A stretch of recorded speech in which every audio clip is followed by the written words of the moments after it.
Hey bitches, what is up? It is Berlin, back with another video for you.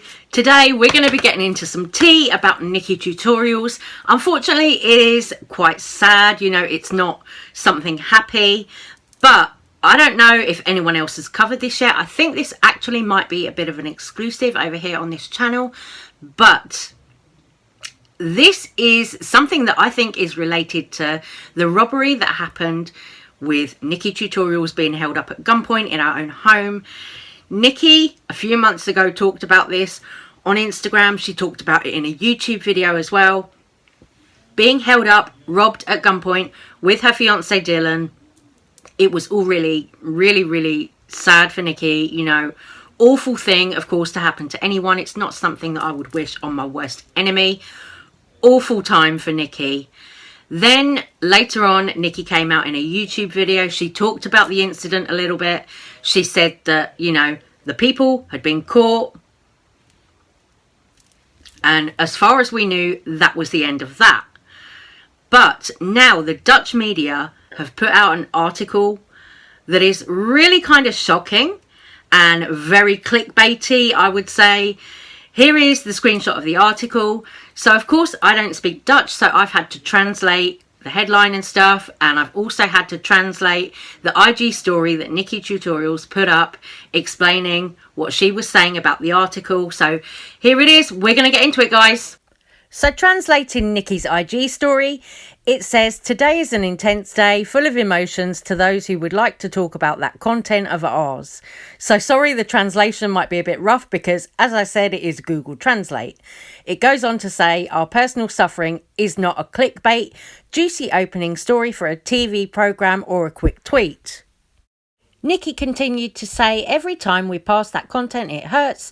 It's not for nothing that we've clearly chosen to keep this as private as possible out of self-protection for our processing process, a process that we are still involved in every day. So we ask you not to do it and leave all wording in court as much as possible."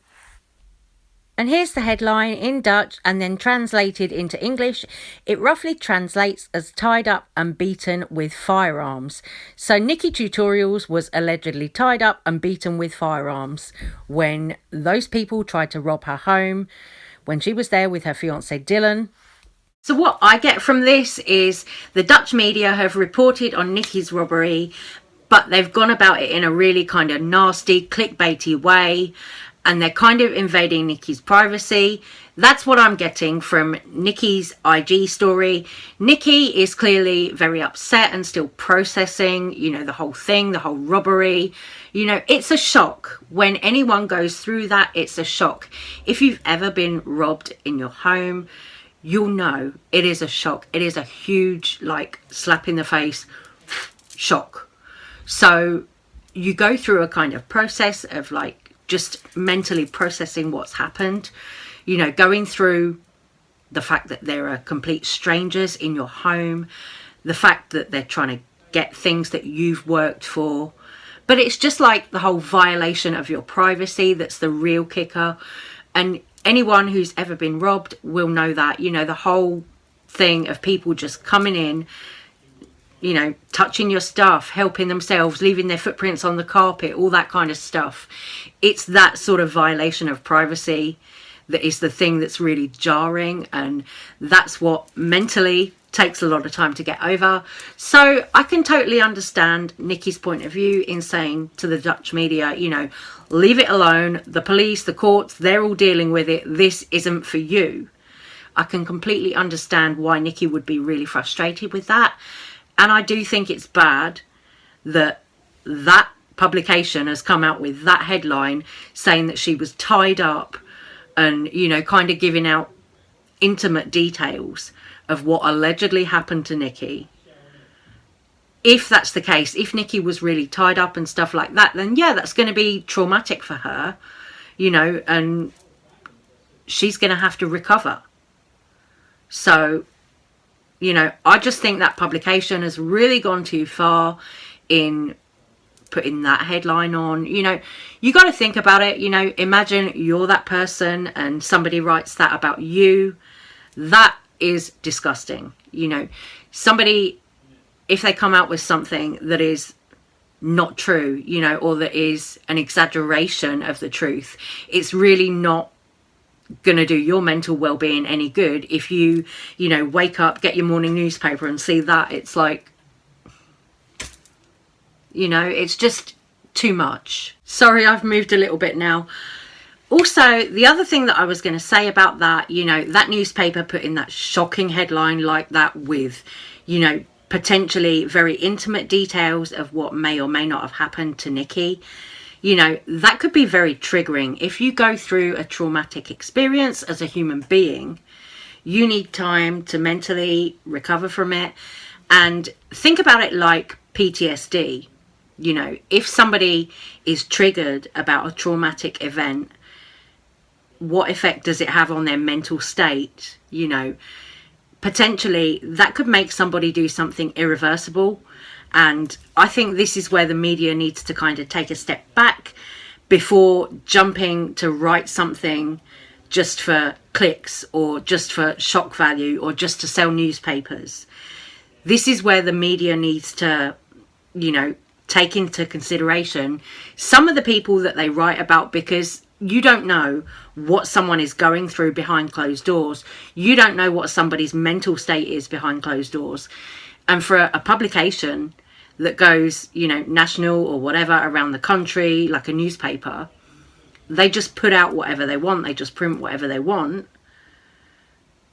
And if it's not actually factual, then that's bad. But if it is factual and it is private, personal details of something bad, like a robbery or, you know, an assault happening to somebody, then those things are so triggering to people. Those things can really, really make somebody do something irreversible to themselves. The effects of PTSD, you know, this is what I'm talking about. Imagine you're that person and you get triggered reading an article that was written about you. It's like, you know, you don't know if you would do something like harm yourself or, you know, God forbid, even worse. You know what I'm saying? I just think this is really something, you know, this is beyond cancel culture. This is something that could potentially make somebody really do something irreversible or really hurt themselves. And who wants that? Nobody. You know, this is where it's dangerous. Do you remember, I think, when was it? Christmas time? Not the Christmas just gone. I think the Christmas before. Caroline Flack, she took her own life because of comments online. She is a British TV presenter, or was a British TV presenter, but she took her own life because of comments online.